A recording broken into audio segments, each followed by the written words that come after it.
জি বলুন আপনাদের যে দাবিটা। বেসরকারি শিক্ষা প্রতিষ্ঠানে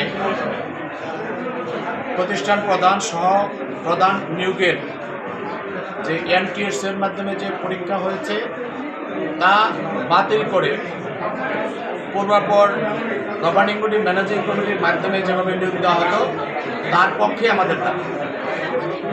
আপনাদের আজকে যে সংবাদ সম্মেলন করার পিছনে কারণটা কি?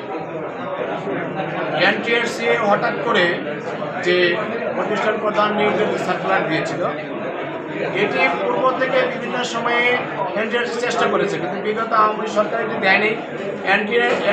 ইন্টারিম গভর্নমেন্টও এই নিয়োগ প্রক্রিয়া এনটিএসসির হাতে ছেড়ে দেয়।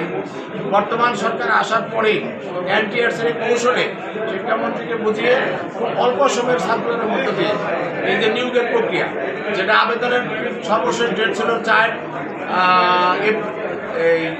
4 এপ্রিল, এবং এই যেহেতু এটা নিয়ে রিট ছিল এবং পরীক্ষা হবে না মর্মে যারা ক্যান্ডিডেট ছিল তাদের প্রস্তুতি কম ছিল, এবং এখানে অনেকের পরীক্ষায় অংশগ্রহণ করেন।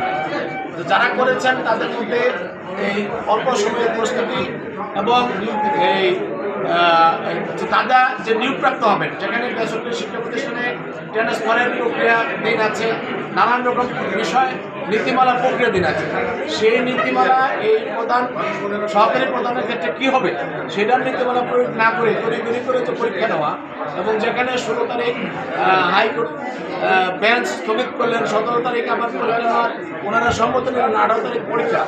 এই যে এই পরীক্ষা হবে কি হবে না এটা নিয়ে যে দোলাচল ছিল, সেই দোলাচলের মধ্যে ওনারা পরীক্ষা নিয়েছেন। আমরা যতটুকু জানতে পেরেছি যে তারা পরীক্ষা নেওয়ার ক্ষেত্রে পূর্ণ প্রস্তুতি এবং অন্তত সুন্দর প্রক্রিয়ার মাধ্যমে তারা প্রক্রিয়া সম্পন্ন করতে পারে। এই যে প্রস্তুতি ছাড়া এবং নীতিমালা প্রস্তুত করা ছাড়া হঠাৎ করে যে এরকম নিয়োগ প্রক্রিয়া এবং এনটিআরসি যে পরীক্ষা, এটা আমরা এই বাতিলের পক্ষে, এই জন্য আমরা সংবাদ সম্মেলন। কোনো কি এনটিআরসি কর্তৃপক্ষ তার থেকে স্মারকলিপি দিয়েছেন কিনা, আর স্মারকলিপি দিলে সেখানে আপনাদেরকে কি জানানো হয়েছে সর্বশেষ? আমরা শিক্ষামন্ত্রীর কাছে অবগত করেছি, শিক্ষা অধিদপ্তর আমরা এগুলো জানিয়েছি। আমাদেরকে এই ব্যাপারে এখন পর্যন্ত কোনো সদ উত্তর ওনারা জানাননি এবং ভালো কোনো নির্দেশনা এখন পর্যন্ত প্রদান করেননি।